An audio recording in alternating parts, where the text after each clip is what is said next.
Hello everybody and welcome to Nick's stream. And today we're going to be checking out my game pickups leading into November. Let's check it out.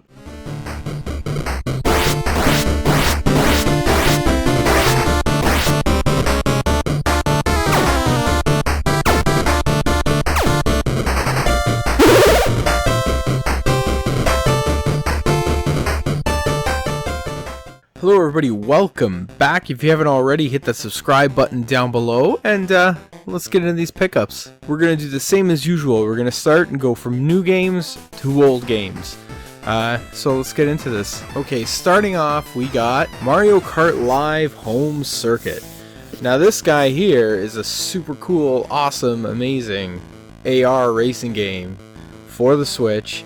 It uses a remote control car, which you can see here, that you drive around, and it's got a camera in it and you can see where you're going, and it adds different elements that you can see in the game, and you set up these gates everywhere, and it can detect the gates and it'll add animations around them and stuff. It's really, really cool. It does have connectivity issues when you if let's say you have your Switch docked and your car gets too far. It doesn't have to go that far before it's too far, which is a big issue I've been having with it anyways. But either way, it's still really cool.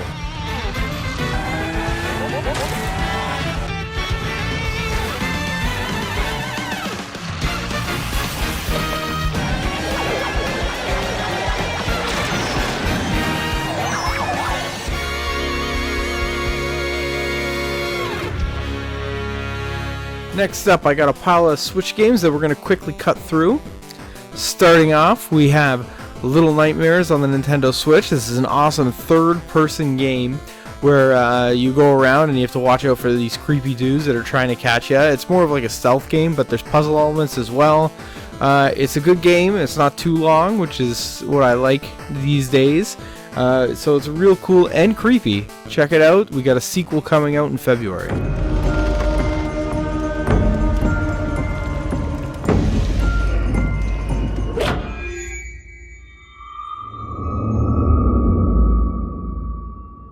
Next up, I got Lode Runner Legacy. This is a release by Strictly Limited Games, and it's the classic Lode Runner, but made in new 3D graphics. Graphics are still pixelated, even though they're 3D. This game it's Lode Runner, but it's got smaller courses, which I don't really care for. But I don't know, maybe once you get deeper in the game, the courses get a lot more larger. But it's still a lot of fun. If you like Lode Runner, it's nothing new. It's more of the same, but it's Lode Runner, so it's awesome.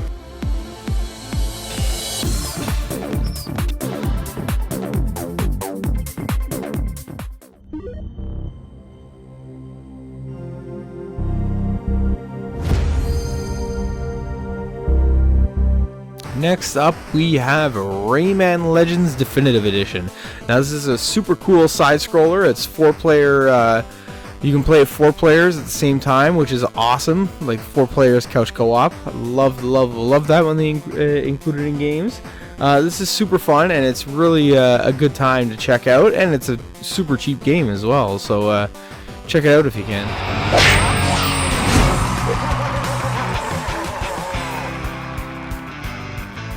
Okay, and the last Switch game I got is Cadence of Hyrule. This is a top-down Zelda game where it takes the formula of Crypta the Necrodancer and applies Zelda to it. It's a rhythm-based top-down Zelda game. So every move you make and every attack you do has to be to the beat of the song playing in the background. So it's an interesting take on Zelda. Use your rhythm skills to overcome the threats terrorizing the land in the Cadence of Hyrule Crypt of the Necrodancer featuring the Legend of Zelda game. Now with 3 additional DLC packs. And for those who've never stepped to Hyrule's beat before, you can get the rhythm going when a version of the game containing all the DLC launches October 23rd. Next up, I have one Xbox One game, and that is the Inner World, The Last Windmug. This is a point-and-click adventure game on the Xbox One. I love point-and-click adventure games. They remind me of the old Windows 95 PC gaming days, and I always love these games, so when I get a chance to get them, I pick them up. I'd like to introduce you to the Inner World. Join Robert, the extremely cuddly main character, and set out on an epic journey exploring a world which couldn't be more round. Okay, next up I got some Wii games. Starting off, I have Ultimate Band. This is a rhythm-based game, kind of like Guitar Hero, only it's made by Disney. So it's I actually got this because I got a Wii at a thrift store, and it happened to be inside. The disc happened to be inside the system itself, and I just printed off the cover art and threw it in a case. Next up, I got a super cool Monster Lab. This is a pretty neat game. I never heard of it before, but I saw the cover art and I'm like, oh, this is interesting. I gotta pick that up.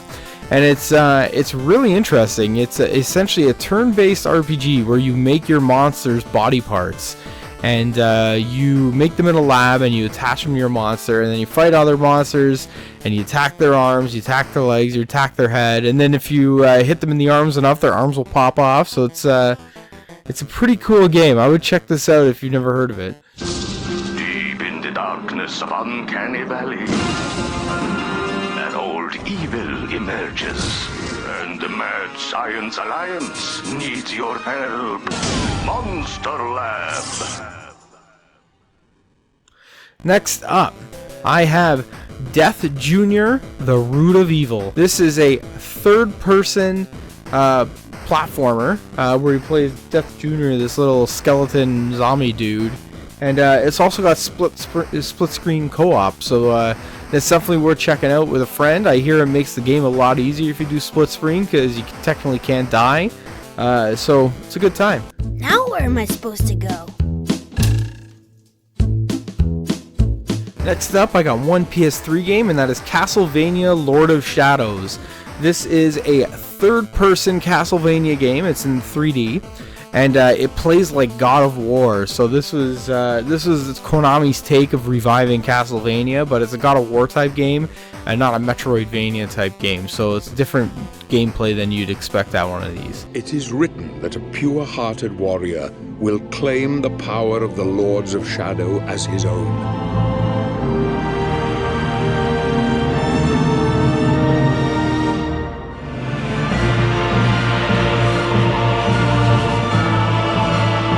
Next, I'm going to hammer through some PSP games I got.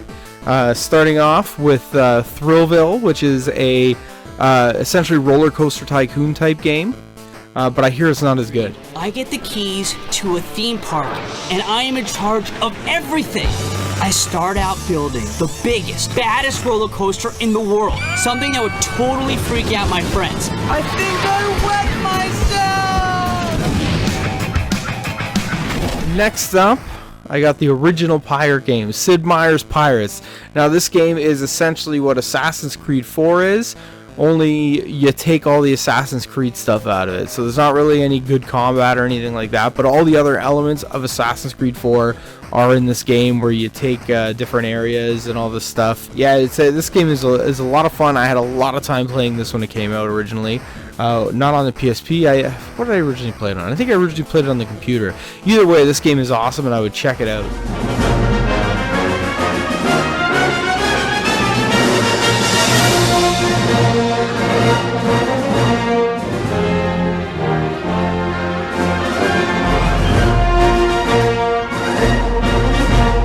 Next up, I have Dynasty Warriors on the PSP.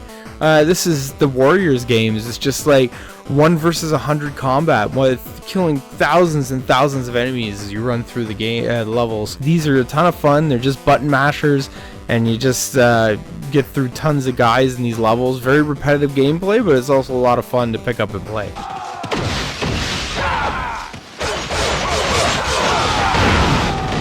Next up, the most interesting of these PSP games I got is a first-person shooter called Coded Arms. It's a early take on a first-person shooter on the PSP.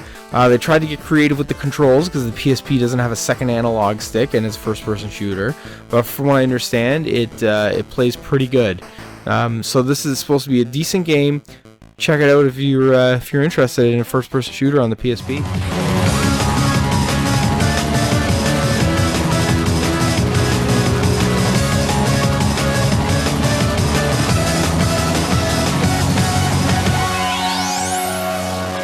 Next up, I got Mario Party DS. This is it's Mario Party on the DS. Not much to say. The Nintendo DS is now Party Central. Mario Party DS. Next up, I got a couple original Xbox games. Starting off, I have the Xbox exclusive Midtown Madness 3. This is essentially just a rip-off of Crazy Taxi with some Grand Theft Auto elements added to it. So it's kind of a good time if you like Crazy Taxi. I played Xbox Midtown Madness 3 for that rush. This is so real. Speed, and the sound, and the graphics all coming at you. Sweet cars, shortcuts and alleyways, real cities like Washington, D.C. and Paris. I grip it and rip it. I live to win. You know why they call you money? Because you're in my pocket. Whatever. Yeah, I'm number one. I mean, that's my nickname. People have got to buy Midtown Madness 3 for Xbox at Walmart. This is low prices. Low prices. Low prices? I mean, what do you want? Midtown Madness 3, rated E for everyone. Available now at Walmart. If you're a true gamer, you have to go to Walmart. Next up, I have Justice League Heroes. This is, it's essentially Marvel Ultimate Alliance with DC characters.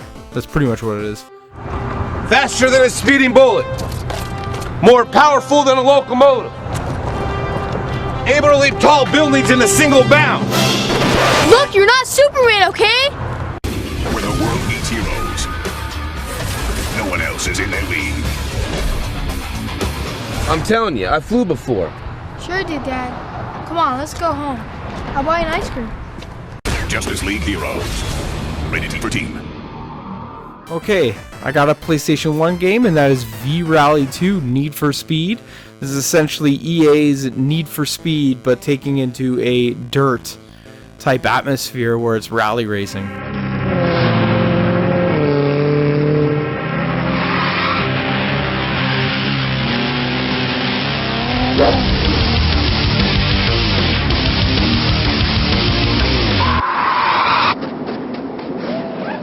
We've already been going around for more than 3 hours. Okay, we're off. V-Rally 2, the Rally Instinct. Next up, I got one Sega Saturn game, and that is Brain Dead 13. This is made by the makers of Dragon's Lair, and it plays just like Dragon's Lair, where it's just essentially you're watching a cartoon, and you're just making left-right decisions. What makes it weird is you are required to hit certain buttons to get through certain puzzles, but there's no indication which buttons you have to press, so it's pretty much trial and error and then you got to memorize it and essentially write it down which button presses to press at which times in the game to make it through. So it's a little bit frustrating, but the animations are super cool. It's a straight up cartoon playing, and it's definitely a sign of the times, that's for sure. My savage Nimrod Fritz will hunt you down through every chamber, every nook, every cranny. It would take a brain far superior to yours if you hope to combat the evil creatures within my vast domain. For I personally guarantee that you shall not survive. If it is a challenge you want, then it's a deadly game you'll get. Next up, I picked up The Amazing Spider-Man vs. the Kingpin on the Sega CD. This is an incredible remake of the Sega Genesis game. They added all these cool cartoon cutscenes and amazing music on this disc. They really take advantage of the CD-ROM power of the Sega CD with this one. Officer, that nice young man in the long underwear saved my purse and all my money. Good work, Spider-Man. It's a good thing you came along when you did. You're the best friend this city ever had. I'm just glad you're on our side. I was just doing my job, officer. Happy to be of help.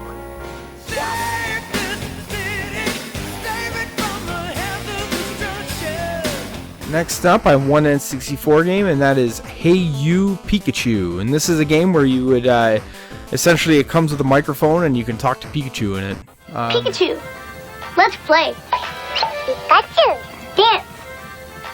I can't take it anymore. Reel it in. He talks to Pikachu, Pikachu listens. Pikachu, come here. Meanwhile, I'm getting fat. I walk myself.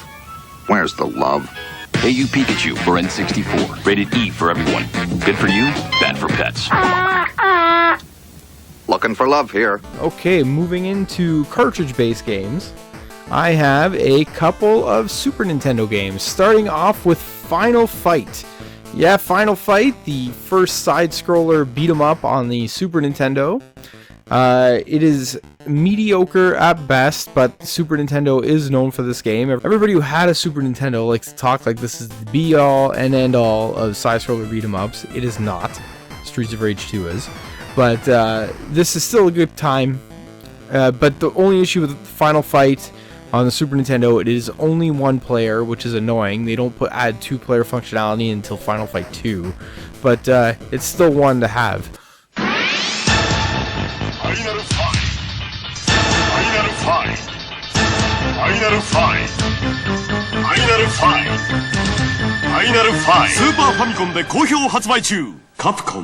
Okay, and the next Super Nintendo game is something I'm very excited for and very excited to get, and that is Earthworm Jim 2. Now, I have Earthworm Jim 1 on the Sega Genesis, but the Sega Genesis copy of Earthworm Jim 2 is ridiculously expensive. But I happened to get this for a super good price from a seller where I bundled a few things, and he took an offer that I gave him, essentially a lowball offer, and he actually took it. I was surprised. Yeah, it's awesome. Earthworm Jim 2. Eat dirt, Psychro! Fish! It's Earthworm Jim blasting his archenemy Psychro! Oh, when Peter Puppy gets mad, he turns into... But first, a word about Earthworm Jim 2 video game! It's out there! Bouncing puppies, falling grandmas, hungry airheads, and some really weird stuff, too! It's like the worm says... Groovy! Earthworm Jim 2 video game! Back to Peter Puppy! I'm out of here! His rage has transformed him into monstrous Peter Puppy, uncontrollably smashing the nearest thing, which happens to be Psychro! Earthworm Jim figures and video game. Okay, moving into Sega Genesis games, I got 3 of those. Starting off with Dcap Attack. This is an awesome game. I did do a Let's Play of this already on my channel during my Halloween videos. You're essentially a mummy with no head, and then you pick up a head and you can use it as a weapon. It's a pickup, and you can also shoot a face out of your chest to attack guys.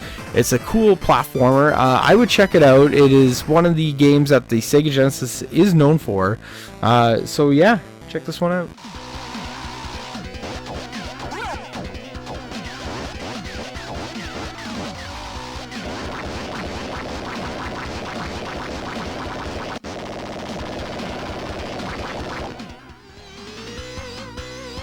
Next up, I have a product placement game. The Sega Genesis was famous for these. I love these games when they came out, and they were a lot of fun. I'm trying to collect all of the product placement games, because all of them were pretty decent, surprisingly. And this one is Cool Spot. Yes, the 7-Up Dot had its own game on the Sega Genesis. Actually, it's got 2, but this is the first one, and it's a cool side-scroller platformer. It's a lot of fun. You play the mascot Cool Spot, and you can jump around, you shoot 7-Up fizzes out of your finger, and you fight crabs, stuff like that. A bizarre crime has been committed. The public flabbergasted. Cops baffled. To John True Public, I say the scene is awful. Carnage, mayhem, despair, anarchy. The Cool Spots have been kidnapped, and only one spot is left to save his cohorts. He'll need your help. Make no mistake, you'll encounter crabs wearing underwear, demented cheese-slinging pajama mice, teeth with no head. But remember, that little Cool Spot is out there somewhere. You may be all he's got. Cool Spot on Sega Genesis.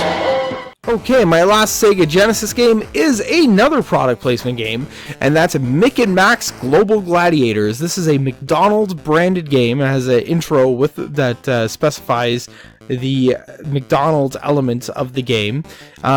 Cool music made by Tommy Tallarico, which is obvious because you hear his voice in the main menu.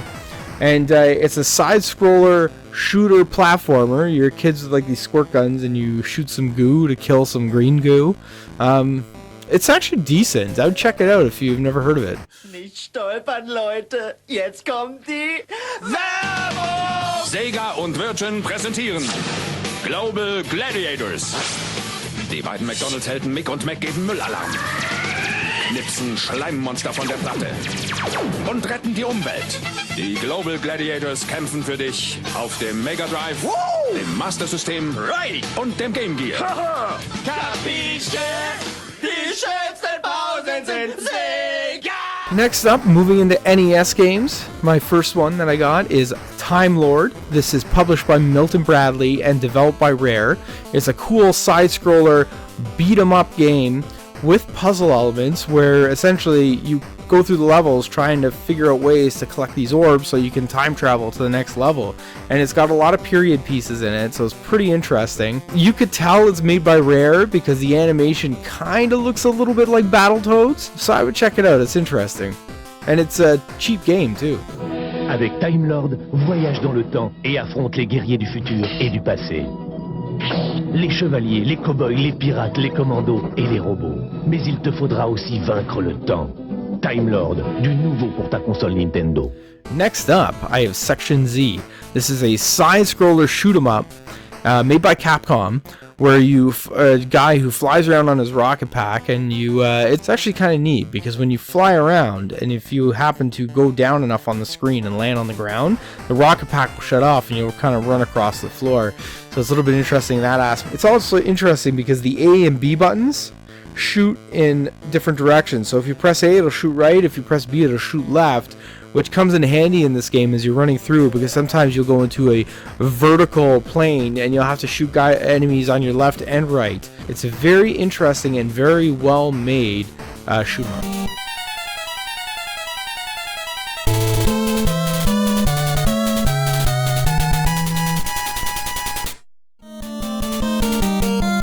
Next up, I got a system. Yes, I got another system, and I got this for my birthday, so I was super excited. My brother got it for me, and that system is the Famicom. Yes, the Famicom is the original NES. This is the Japanese release of the NES before the NES came out.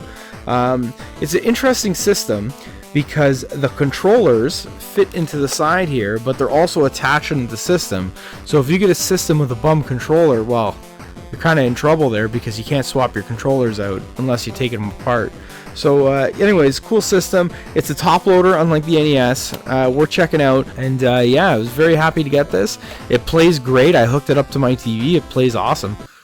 ファミリーコンピュータの楽しいカセット情報。シングルス、ダブルスの本格テニスをコンピュータと技比べ。5段階のランクが楽しめます。さらにゴルフ、光線銃など面白カセットどんどん登場。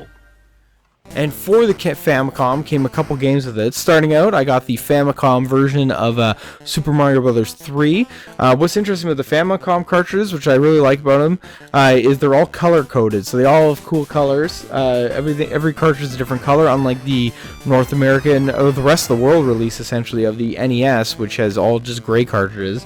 But Super Mario Bros. 3 does have some differences from the original. For example, Mario runs a little bit faster, jumps a little bit higher. And he also, if you were in Raccoon Mario form, if you get hit, you go straight down to Small Mario. There's no in between where he's turned to Large Mario like the American version, so it's a little bit more difficult in that sense. 新しい冒険が今始まろうとしている。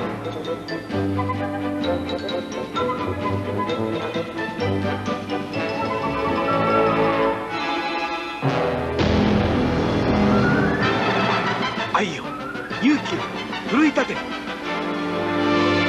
僕らはマリオと強くなる。テクニカルファンタジーゲームスーパーマリオブラザーズ3。 Next up, I have another game called Devil World, and that is essentially it's Pac-Man, but you have the little guy. You may recognize him. This game was never released in North America. You may recognize this guy from Smash Brothers as one of the assist trophies. This is that blue devil that points in the different directions and the screen moves, and that's essentially what happens in this game. So it's kind of like Pac-Man, but you have this little blue devil at the top of the screen pointing in the different directions, moving the screen around, making it difficult for you to pick up all the little dots, just like Pac-Man. So it's a really interesting game. Nintendo release, but it never released here, and it's really cool. Check it out. 次に一人でも二人でも楽しめるデビルワールド。上下左右にデビルの操る迷路を攻略。楽しさたっぷり。ファミリーコンピューター。 Okay, everybody, that concludes my pickups leading into November. If you like what you saw, hit like. If you dislike what you saw, hit dislike. Don't forget to subscribe. And hey, if you like this video and you think somebody else may like it, give it a share. Share it on your Facebook.